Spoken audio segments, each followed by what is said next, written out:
Hey everyone. So, I haven't talked about NHL awards yet. Obviously, there's tons of talk going on about MVP, Vezina, Norris, all of the big awards at the end of the year.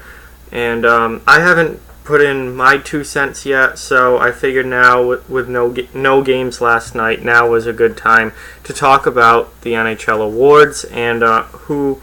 Look at the finalists for some of these awards and who I think should win it and who I think is going to win it. So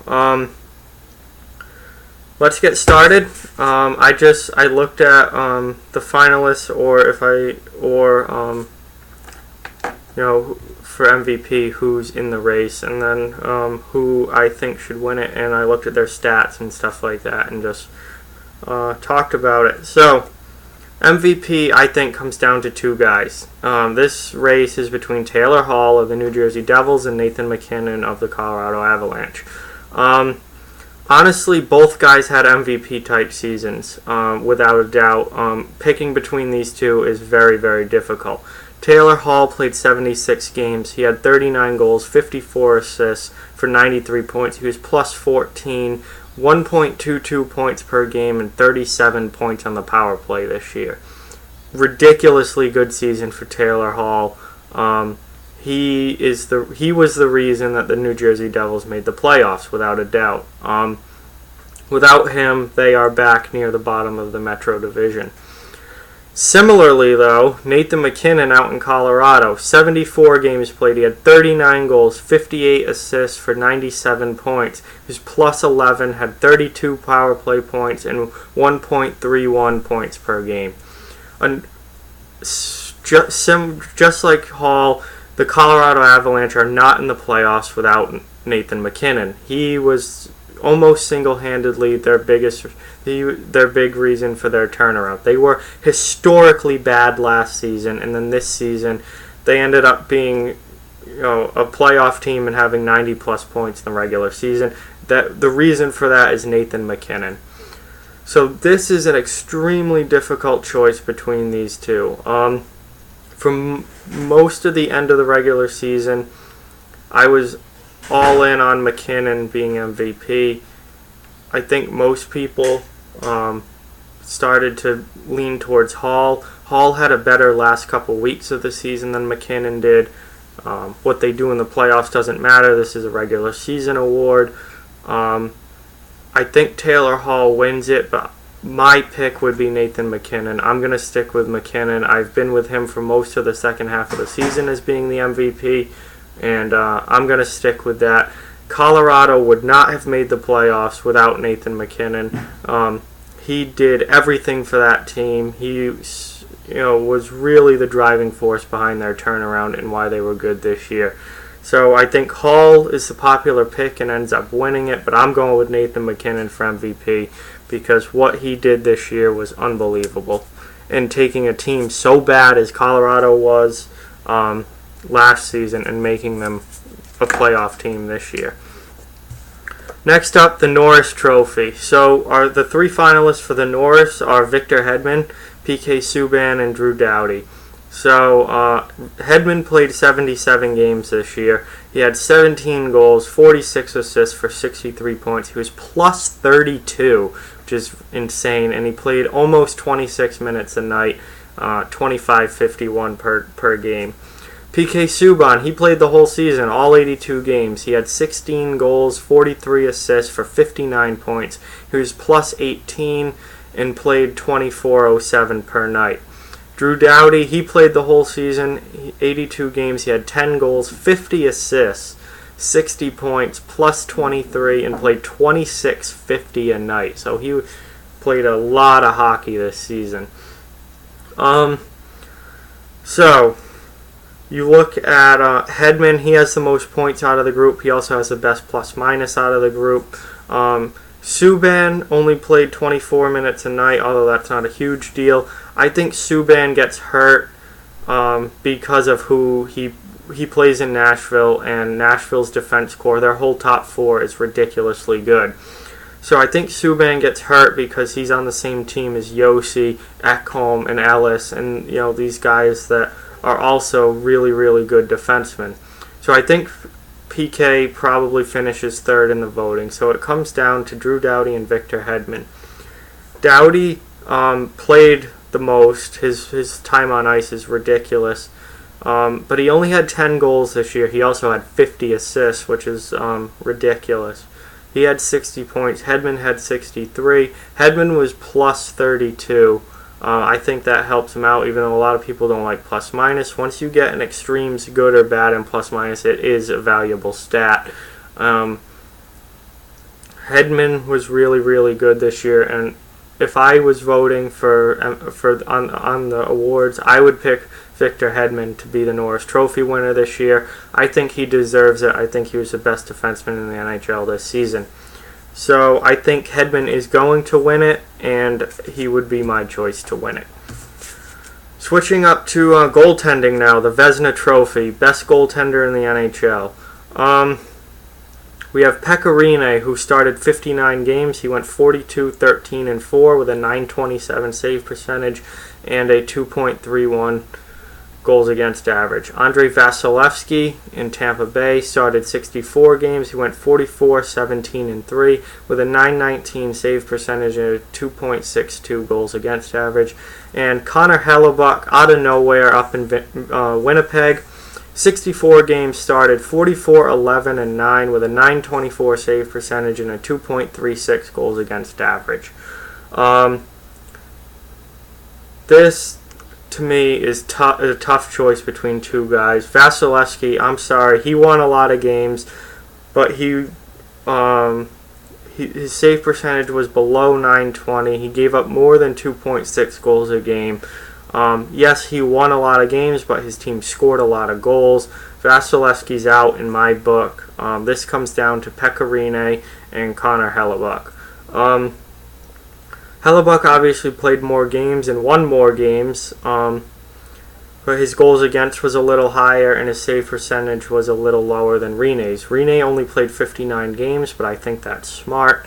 You don't want to overwork your starting goaltender in the regular season. You should get him ready for the playoffs. And I don't think Rinne should be punished because his coach was smart in keeping him fresh for the playoffs. So 42, 13, and 4 versus 44, 11, and 9. If you add in the overtime losses in with the regulation losses and just do wins and losses, Hellebuyck lost more games. Hellebuyck won more games. Rinne has a better save percentage and goals against. So this is a tough choice, but it comes down to just who do you think was the best goaltender in the NHL this year. And my pick is Pekka Rinne. I would give the Vezina to Rinne. I think he was the best goalie this year. He absolutely deserves it. Hellebuyck had a fantastic season, but I think it's Rinne's year to win the Vezina. And I think he's going to win it based on polls I've seen on Twitter or other online stuff. I think a lot of people are with Rinne getting the Vezina this year.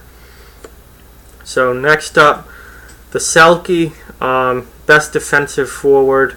So the three finalists are Patrice Bergeron from Boston, Sean Couturier from Philadelphia, and Anze Kopitar from Los Angeles. Bergeron's going for his fifth Selke, I believe. I should know that. I'm a Bruins fan, but yeah, I'm pretty sure that this would be Bergeron's fifth if he wins it. He is in this conversation every year, as is Anze Kopitar, and Couturier has really jumped into it just this season, really making a case to be the winner. So Patrice Bergeron only played 64 games this year. He had a rough time with injuries this season, but he still managed to score 30 goals, 33 assists, and 63 points. He was plus 21. He played 19.26 a night. His face-off percentage was 57.3%, and he had 3 short-handed points. So that's goals or assists on the penalty kill. His face-off, he's unbelievable in the face-off dot. Sean Couturier played the full season, 82 games. He scored 31 goals, 45 assists, and for 76 points. He was plus 34. That's insane. That's a ridiculously good plus-minus. He played 21.36 a night. He was 52.8% in the faceoff dot, and he had no shorthanded points this year. And so really, really good year for Couturier.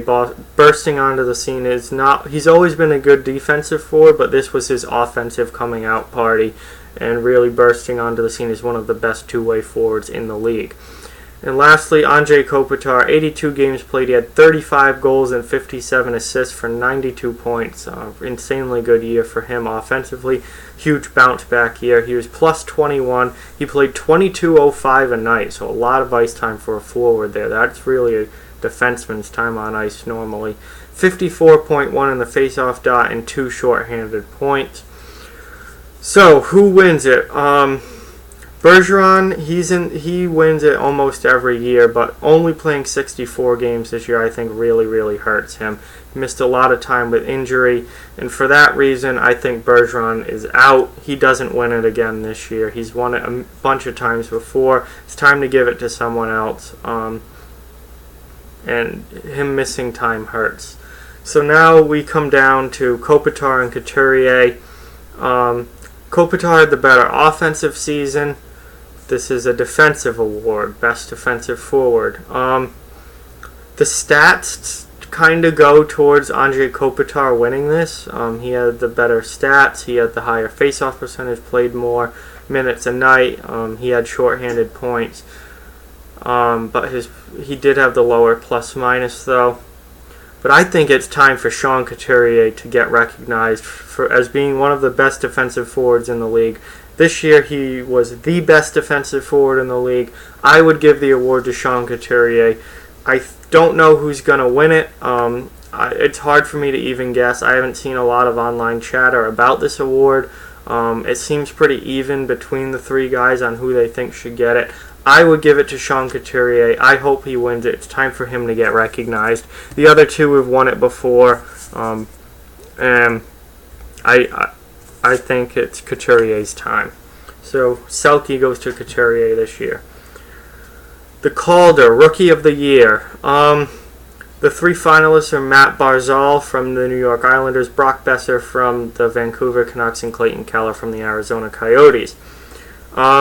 Barzal played all 82 games. He had 22 goals, 63 assists, and 85 points as a rookie. Unreal numbers right there.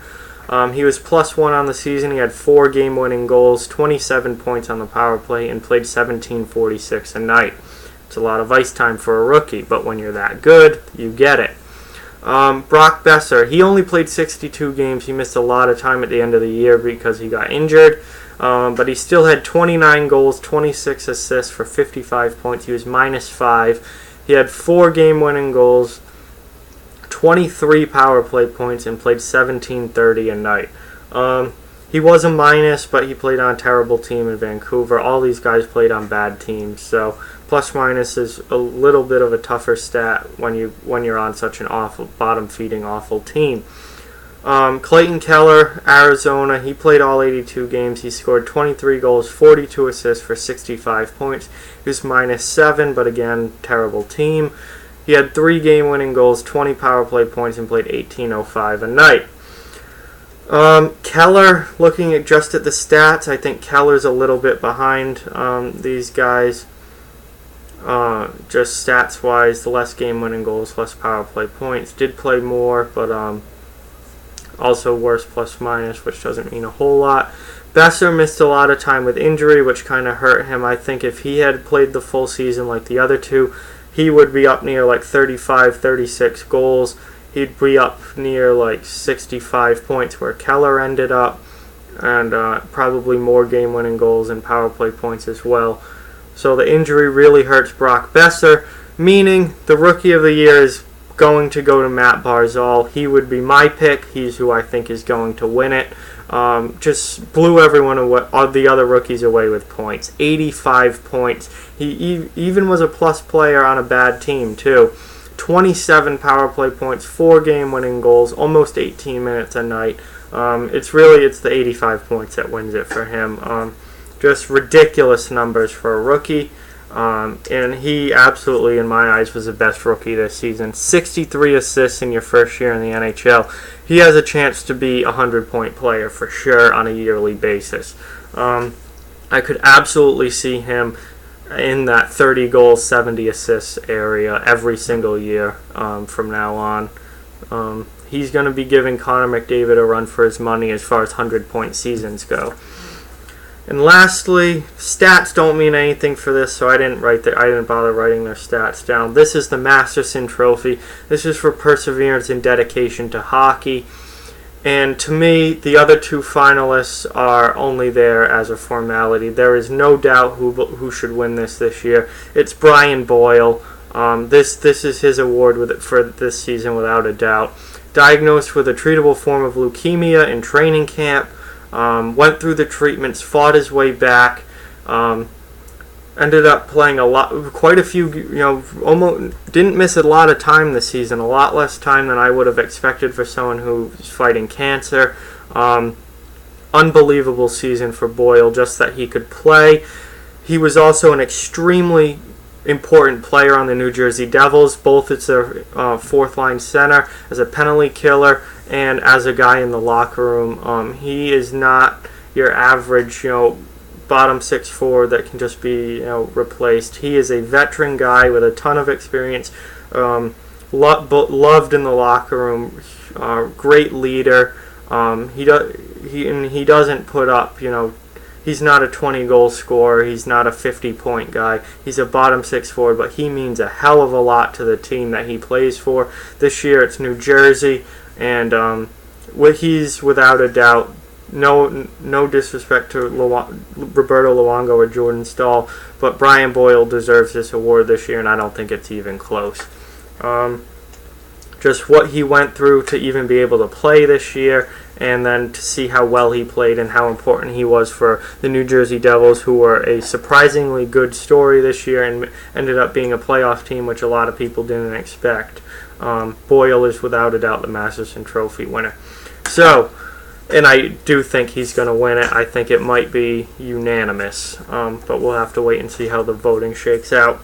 So, those are my picks for the awards. This is my first time talking about really picking awards this year. That's who I think is going to win it. That's who I think should win it, and I've said who I think is going to win it. Great seasons for all these guys. Obviously, even if you're a finalist for an award, you had a fantastic season. So, great job to all these guys. But those are the guys I think should win. Thank you guys for watching. Like, comment, share, subscribe. Follow on social media. Check out offthewallhockey.com. All those links in the description. Please hit that subscribe button. I'm trying to get to 100 subscribers. I'm really, really close. I cannot wait to get there. The next goal will be 500 after that. Help spread the word about this channel. We want to keep growing. I'd love to see the subscriber count keep going up the way that it has been. And thank you guys very much again for watching, and talk to you soon.